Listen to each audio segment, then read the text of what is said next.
एक समय की बात है। एक बड़े और खुशहाल राज्य में एक नेक दिल राजा और अत्यंत बुद्धिमान रानी शासन करते थे। राजा न्यायप्रिय था और हर व्यक्ति की बात सुनता था। प्रजा उसकी प्रशंसा करती और उसे अपना पिता समझती।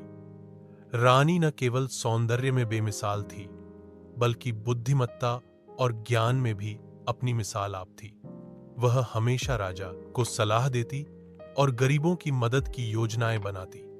दोनों पति पत्नी एक दूसरे के बिना अधूरे थे और मिलकर राज्य को मजबूत बनाते। राजा की एक आदत थी कि वह रोजाना शाम महल के बाग में बैठकर रियाया के मसले सुनता। एक दिन एक गरीब किसान आया जिसकी जमीन पर जालिम जागीरदार ने कब्जा कर लिया था।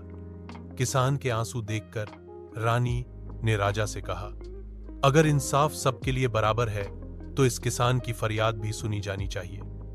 राजा ने फौरन जागीरदार को दरबार मैंने बुलाया और सबके सामने उस पर मुकदमा चलाया।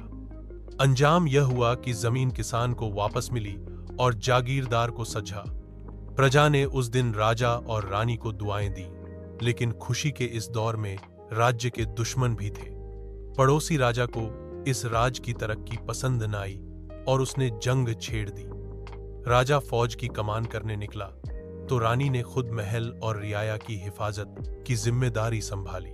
उसकी रणनीति से दुश्मन के जासूस पकड़े गए। मैदान जंग में राजा ने बहादुरी दिखाई और दुश्मन को शिकस्त दी।